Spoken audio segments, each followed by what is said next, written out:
ರಾಜ್ಯ ಸಮ್ಮಿಶ್ರ ಸರ್ಕಾರ ಬಹಳ ದಿನ ಉಳಿಯಲ್ಲ ಅಂತ ನಾಯಕರೊಬ್ಬರು ಹೇಳಿಕೆ ಕೊಟ್ಟಿದ್ದಾರೆ. ಆದರೆ ಅವರು ಬಿಜೆಪಿ ಅವರಲ್ಲ, ಯಾರು ಅಂತ ಬರ್ತಾ ಇದೆ ನೋಡಿ ಬ್ರೇಕಿಂಗ್ ನ್ಯೂಸ್. ಈ ಸರ್ಕಾರ ಬಹಳ ದಿನ ನಡೆಯೋದು ಡೌಟ್ ಅಂತ ಮಾಜಿ ಸಚಿವ ಬಸವರಾಜ ಹೊರಟ್ಟಿ ಭವಿಷ್ಯವನ್ನ ನುಡಿದಿದ್ದಾರೆ. ಅವರ ಮಾತಿನ ಧಾಟಿ ನೇರವಾಗಿ ಸಿದ್ದರಾಮಯ್ಯನವರ ಮೇಲೆ ಅಟ್ಯಾಕ್ ಮಾಡಿದ್ದಾರೆ. ಸರ್ಕಾರದ ವಿರುದ್ಧ ಮತ್ತೆ ಕಿಡಿಕಾರಿದ್ದಾರೆ ಮಾಜಿ ಸಚಿವ ಬಸವರಾಜ ಹೊರಟ್ಟಿ.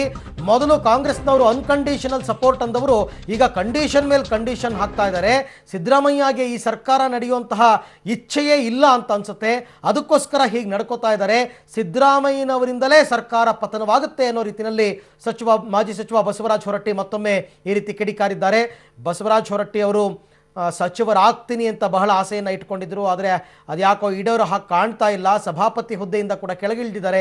ಈಗ ಮತ್ತೊಮ್ಮೆ ಸರ್ಕಾರದ ಮೇಲೆ ವಾಗ್ದಾಳಿಯನ್ನು ನಡೆಸಿದ್ದಾರೆ. ನೀವು ನೋಡಿ, BDA, KSRTC, ಪೊಲ್ಯೂಷನ್ ಬೋರ್ಡು, ಹಟ್ಟಿ, ಇದು ಎಲ್ಲ ಅವರ 20 ಬೋರ್ಡ್ ಅನೌನ್ಸ್ ಮಾಡಿಬಿಟ್ರು. ಮತ್ತು ಇವರಿಗೆ ನಮ್ಮವ್ರಿಗೆ ಏನೈತಿ KSRTC ಅವರ ಮಾಡಿದ ಇಲ್ಲಿ NWKRTC. ಮತ್ತು ಇಲ್ಲಿ ಕೇಳಬೇಕಲ್ಲ, ಶಾಸಕರಿಲ್ಲ ಅಂದ್ರೆ ಅಟ್ಲೀಸ್ಟ್ ನಮ್ಮ ಪಾರಿ ಬರೀ ಯಾವ ನಾವು ತಗೋಬೇಕು ಯಾವ ನೀವು ತಗೋಬೇಕು ಮಾತಾಡೋರು ಹೇಳಿ ನೋಡ್ರಿ. ಇವರು ಮಾತಾಡೇ ಇಲ್ಲ. ಏನು ಇವ್ರನ್ನ ಲೆಕ್ಕದಾಗ ಇಟ್ಲಿ ಅಂತ ಅವರು. ಅದಕ್ಕೆ ಅವ್ರಿಗೂ ನಡೆಸಬೇಕೋ ನಡೆಸಬಾರ್ದು ಅನ್ನೋದು ಸಿದ್ದರಾಮಯ್ಯ ಅವ್ರಿಗೆ ನನಗಣಿಸಿದ ಮಟ್ಟಿಗೆ ಸರ್ಕಾರ ನಡೆಸಬಾರ್ದು ಅನ್ನೋದು ತಲೆಯಾಗಿರ್ಬೇಕು ಅವ್ರಿಗೆ. ಅದಕ್ಕೆ ಅವ್ರ ಮುಂದೆ ಏನೇನು ವಿಚಾರ ಮಾಡಿರ್ಬೇಕು, ಅದಕ್ಕೆ ಹಿಂಗೆ ಮಾಡಾಕ್ತಾರೆ. ಅದಕ್ಕೆ ದೇವೇಗೌಡರು ಏನು ತೊಗೊಂಡು ಅದನ್ನು ಫಾರ್ಮ್ ಆಗಿ ತೊಗೊಂಡು ಸ್ಪಷ್ಟವಾಗಿ ಟರ್ಮ್ಸ್ ಆ್ಯಂಡ್ ಕಂಡೀಷನ್ ಅವತ್ತೇನು ಮಾಡೋದು ನಡೆದ್ರೆ ನಡಿಬೇಕು, ಇಲ್ಲಂದ್ರೆ ಸರ್ಕಾರ ನಡೆಸೋ ಅವಶ್ಯಕತೆ ಇಲ್ಲ ಅಂತ ನಾವು ಹೇಳ್ತೀವಿ. ಅದಕ್ಕೆ ಎಲ್ಲದಕ್ಕೂ ಹೊಂದ್ಕೊಳ್ಳೋಂಥ ಇದನ್ನು ಮಾಡಾಕ್ತಾರೆ ಕುಮಾರಸ್ವಾಮಿ. ಆಯಿತು ಇವತ್ತು ನೋಡು ನಾಳೆ ನೋಡು ಸುಧಾರಣೆ ಆಗ್ಬೋದು ಅನ್ನೋದು ಮಾಡಾಕ್ತಾರೆ. ಅವ್ರಿಗೆ ಕೆಲಸನ ಮಾಡೋಕ್ಕೆ ಕೊಡೋಲ್ಲ ಇವರು. ಈಗ ನಾವು 20 ತಿಂಗಳಿಂದ ನಾನು ನೋಡಿದ್ದೆ, ಅವಾಗ ಮುಖ್ಯಮಂತ್ರಿ ಹೆಂಗೆ ಕೆಲಸ ಮಾಡ್ತಿದ್ರು, ಅವಾಗ BJP ಹುಡುಗ ಕೊಯ್ಲೇಸಿಂಗ್ ನೋಡಿದಾಗ. ಇವಾಗ ಹೆಂಗೆ ನಡೀತದೆ ಗೊತ್ತೈತೆ ನನಗೆ. ನಾನು ಭಾಳ ಹತ್ತಿರದಿಂದ ನೋಡೀನಿ, ಗೊತ್ತೈತೆ ನನಗೆ. ಎಲ್ಲೋ ಒಂದು ಸಣ್ಣ ಪುಟ್ಟಿಗೆ ಅಧಿಕಾರಿ ವರ್ಗಾವಣೆ, ಮುಖ್ಯಮಂತ್ರಿಗಿರುವಂಥ ಅಧಿಕಾರನೂ ಸಹಿತ ಇವರು ಅವ್ರನ್ನ ಕೇಳಿ ಮಾಡಬೇಕು. ಇದು ಈಗ ನಿಮಗೆ ಮುಖ್ಯಮಂತ್ರಿ ಕಾರ್ಯದರ್ಶಿಗಳು ನೇಮಕಾತಿ ಮಾಡ್ಯಾರ, ಮುಖ್ಯಮಂತ್ರಿ ಇವರಿಗೆ ಕಾರ್ಯದರ್ಶಿ ಮಾಡ್ಯಾರ, ಪೊಲಿಟಿಕಲ್ ಅಡ್ವೈಸರ್. ನೀವು ಹೇಳ್ರಿ, ಈಗ ಇವ್ರ ಮಂತ್ರಿಗಳು ಅವ್ರ ಪ್ರಿನ್ಸಿಪಲ್ ಸೆಕ್ರೆಟರಿ ಹಾಕಿದ್ರೆ ನಮ್ಮನ್ನು ಕೇಳಿಲ್ಲ ಅಂಥೇಳಿ ಅಲಿಗೇಷನ್ ಮಾಡಿದ್ರು ಪರಮೇಶ್ವರು ಎಲ್ಲರೂ. ಮುಖ್ಯಮಂತ್ರಿಗೆ ಕಾರ್ಯದರ್ಶಿ ಮಾಡೋಕೆ ಅವ್ರನ್ನ ಕೇಳಿಲ್ಲ ಅಂದ್ರೆ ಹೆಂಗಾಗತ್ತೆ ಇದು ಸರ್ಕಾರ ಅಂತಾರೆ. ಅದಕ್ಕೆ ಇದು ಸರಿಯಾದ್ದಲ್ಲ. ಈಗ ಅದನ್ನು ಕಾಂಗ್ರೆಸ್ ಅವ್ರು ಮನಸ್ಸಿನಕಂತ ಸುಮ್ಮನೆ ಬಿಟ್ಬಿಡೋಕೆ ಸರ್ಕಾರ ಯಾಕೆ ನಡೆಸ್ಬೇಕು, ಅದು ಸರಿಯಾದ್ದಲ್ಲ. ಇವತ್ತು ನಾನು ದೇವೇಗೌಡರಿಗೆ ವಿನಂತಿ ಮಾಡ್ಕೊಳ್ತೀನಿ, ನೀವು ಏನು ನಿಮಗೆ ಕೂಡ ಬಂದಕ್ಕೆ ಅವ್ರಿಗೆ ಅವತ್ತು ಏನು ಒಪ್ಪಂದ ಮಾಡ್ಕೊಳಾರ ಆ ಒಪ್ಪಂದದಿಂದ ನಡೆಸಬೇಕು. ನಡೆಸ್ಬೇಕಂದ್ರೆ ಸರ್ಕಾರ ನಡೆಸೋದು ನನಗೇನು ಸರಿ ಅನಿಸೋದು. ಈ ಬಗ್ಗೆ ಮತ್ತಷ್ಟು ಮಾಹಿತಿಯನ್ನು ಪಡೆಯೋಣ ನನ್ನ ಕೊಲೀಗ ನವೀನ್ ಪರದೇಸಿ ಅವರಿಂದ. ನವೀನ್, ಬಸವರಾಜ ಹೊರಟ್ಟಿ ಅವರು ಕೇವಲ ಸಿದ್ದರಾಮಯ್ಯನವರ ಮೇಲೆ ವಾಗ್ದಾಳಿ ನಡೆಸಿದ್ರ ಅಥವಾ ಈ ಆಪರೇಷನ್ ಕಮಲ ಅದು ಇದು ಏನಾದ್ರು ಹಿಂಟ್ ಸಿಕ್ಕಿ ಈ ರೀತಿ ಹೇಳಿದ್ರ ಅಂತ?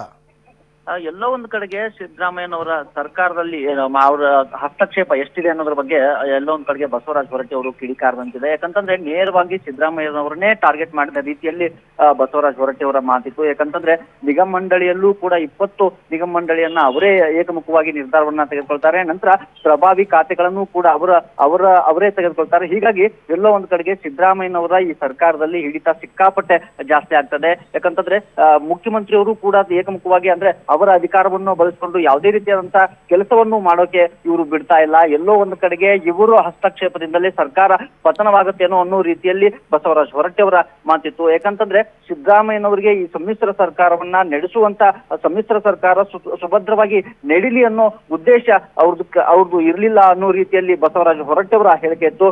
ನಂತರ ಸಚಿವ ಸ್ಥಾನದಲ್ಲೂ ಕೂಡ ಅವರ ಏಕಮುಖವಾಗಿ ನಿರ್ಧಾರದಿಂದಲೇ ಸಚಿವ ಸ್ಥಾನಗಳ ಹಂಚಿಕೆ ಆಗಿರುವಂತದ್ದು. ನಂತರ ನಿಗಮ ಮಂಡಳಿಯಲ್ಲೂ ಕೂಡ 20 ನಿಗಮ ಮಂಡಳಿಯನ್ನು ಅವರೇ ತೆಗೆದುಕೊಂಡ್ರು. ಹೀಗಾಗಿ ಎಲ್ಲೋ ಒಂದು ಕಡೆಗೆ ಸಮ್ಮಿಶ್ರ ಸರ್ಕಾರಕ್ಕೆ ವಿಲನ್ ಆಗಿ ಸಿದ್ದರಾಮಯ್ಯನವರೇ ಕಾಡ್ತಾರೆ.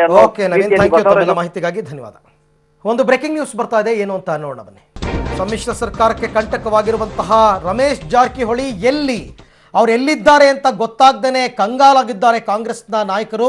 ಹಾಗಾಗಿ ಸಿದ್ದರಾಮಯ್ಯನವರು ರಮೇಶ್ ಜಾರಕಿಹೊಳಿ ಅವರನ್ನ ಸಂಪರ್ಕ ಮಾಡೋದಕ್ಕೆ ಹರಸಾಹಸವನ್ನ ಪಡ್ತಾ ಇದ್ದಾರೆ. ಆದರೆ ಅವರು ಎಲ್ಲಿದ್ದಾರೆ ಏನು ಅಂತ ಗೊತ್ತಾಗ್ತಾ ಇಲ್ಲ. ಅವರ ಫೋನ್ ಕೂಡ ಸ್ವಿಚ್ ಆಫ್ ಬರ್ತಾ ಇದೆ. ಹಾಗಾಗಿ ಅವರ ಸಹೋದರ ಲಖನ್ ಜಾರಕಿಹೊಳಿ ಅವರನ್ನ ಸಂಪರ್ಕ ಮಾಡಿದ್ದಾರೆ ಸಿದ್ದರಾಮಯ್ಯ, ಏನು ಎಲ್ಲಿದ್ದಾರೆ ಅಂತ ತಿಳ್ಕೊಳ್ಳೋದಕ್ಕೆ ಅಂತ. ಆದರೆ ನಮಗೆ ಬರ್ತಾ ಇರತಕ್ಕಂಥ ಮಾಹಿತಿ ಪ್ರಕಾರ ರಮೇಶ್ ಜಾರಕಿಹೊಳಿ ಅವರ ಸುಳಿವು ಅವರ ಸಹೋದರರಿಗೂ ಗೊತ್ತಿಲ್ಲ ಅಂತಕ್ಕಂಥದ್ದು ಸದ್ಯದ ಮಾಹಿತಿ. ಲಖನ್ ಜಾರಕಿಹೊಳಿ ಅವರನ್ನ ಸಂಪರ್ಕ ಮಾಡಿ ರಮೇಶ್ ಜಾರಕಿಹೊಳಿ ಬಗ್ಗೆ ವಿಚಾರಿಸ್ತಾ ಇದ್ದಂತೆ ಸಿದ್ದರಾಮಯ್ಯ. ರಮೇಶ್ ಜೊತೆ ಮಾತನಾಡಿಸು ಅಂತ ಲಖನ್ಗೆ ಸಿದ್ದು ಮನವಿಯನ್ನ ಮಾಡಿದ್ದಾರಂತೆ. ಹಾಗಾಗಿ ಲಖನ್ ಜಾರಕಿಹೊಳಿ ಜೊತೆ ನಿರಂತರ ಸಂಪರ್ಕದಲ್ಲಿದ್ದಾರೆ ಸಿದ್ದರಾಮಯ್ಯನವರು. ಸೊ ಸಿಗ್ತಾ ಇಲ್ಲ, ರಮೇಶ್ ಜಾರಕಿಹೊಳಿ ಸಿಗ್ತಾ ಇಲ್ಲ. ಒಂದು ರೀತಿ ಕಾಂಗ್ರೆಸ್ನವ್ರು ಕಂಗಾಲಾಗಿದ್ದಾರೆ, ಏನು ಮಾಡ್ಬಿಡ್ತಾರೋ ಏನೋ, ಎಲ್ಲೋಗಿದ್ದಾರೋ, ಏನಾದರೂ BJP ಸಂಪರ್ಕಕ್ಕೆ ಸಿಕ್ಬಿಟ್ಟಿದ್ದಾರಾ, ಅದೇನೋ ಮಹಾರಾಷ್ಟ್ರಕ್ಕೆ ಹೋಗ್ಬಿಟ್ಟು ದೇವೇಂದ್ರ ಫಡ್ನವೀಸ್ ಅವ್ರನ್ನ ಭೇಟಿಯಾಗಿದ್ದಾರೆ ಅಂತಕ್ಕಂಥ ಮಾಹಿತಿ ಬರ್ತಾ ಇದೆ. ಸೊ ಮೇಲ್ನೋಟಕ್ಕೆ ಏನೂ ಇಲ್ಲ ರೀ, ಅವ್ರು ಬಿಡಲ್ಲ ಹಂಗೆ ಹಿಂಗೆ ಅಂತ ಹೇಳಿದ್ರು ಕೂಡ ಒಳಗೊಳಗೆ ತಳಮಳ ಆತಂಕ ಇದ್ದೇ ಇರುತ್ತೆ. ಆ ಆತಂಕದಿಂದಾಗಿಯೇ ಈಗ ಸಿದ್ದರಾಮಯ್ಯ ಲಖನ್ ಜಾರಕಿಹೊಳಿ ಅವರನ್ನು ಮಾತನಾಡಿಸಿದ್ದಾರೆ. ಈ ಬಗ್ಗೆ ಮತ್ತಷ್ಟು ಮಾಹಿತಿಯನ್ನು ಪಡೆಯೋಣ ನನ್ನ ಕೊಲೀಗ್ ದಿಲೀಪ್ ಕುರುಂದವಾಡೆ ಅವರಿಂದ. ದಿಲೀಪ್, ಎಲ್ಲೋಗಿದ್ದಾರೆ ನಿಜವಾಗ್ಲೂ ರಮೇಶ್ ಜಾರಕಿಹೊಳಿ ಅವರು, ಗೊತ್ತಾಯ್ತಾ? ಅರವಿಂದ್, ಏನಂದ್ರೆ ಈಗ ಬರ್ತಾ ಇರೋ ಮಾಹಿತಿ ಪ್ರಕಾರ ಅಂತಂದ್ರೆ ಒಂದು ವಿಶೇಷ ಅತಿಥಿಯೊಂದಿಗೆ ಮುಂಬೈಗೆ ತೆರಳಿದ್ರು ಅಂತ ಹೇಳಾಗ್ತಾ ಇದೆ.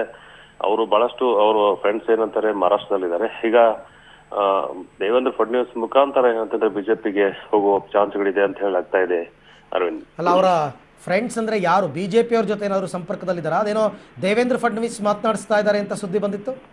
ಹೌದು, ಅದೇ ವಿಚಾರದಲ್ಲಿ ಬಿಜೆಪಿಯ ಕೆಲವೊಂದಿಷ್ಟು ನಾಯಕರು ಏನಂತಂದ್ರೆ ಅದು ಮಹಾರಾಷ್ಟ್ರದ ನಾಯಕರು ಅವರು ಕರ್ಕೊಂಡು ಹೋಗಿ ದೇವೇಂದ್ರ ಫಡ್ನವೀಸ್ ಅಂದ್ರೆ ಮಹಾರಾಷ್ಟ್ರ ಮುಖ್ಯಮಂತ್ರಿ ಏನಿದ್ದಾರೆ ಅವ್ರಿಗೆ ಭೇಟಿ ಮಾಡ್ತಾರೆ, ಅಲ್ಲಿಂದ ಮುಂದೆ ಪ್ರೊಸೆಸ್ ಆಗುವಂತದ್ದು ಅಂತ ಹೇಳಿ ಈಗಾಗಲೇ ತಿಳಿದು ಬರ್ತಾ ಇರುವಂತ ಮಾಹಿತಿ ಅರವಿಂದ್. ಓಕೆ, ಅಂದ್ರೆ ಇವಾಗ ರಮೇಶ್ ಜಾರಕಿಹೊಳಿ ಅವ್ರ ಜೊತೆನಲ್ಲಿ ರಾಜ್ಯ BJP ನಾಯಕರು ಯಾರು ಟಚ್ ಅಲ್ಲಿ ಇಲ್ಲ?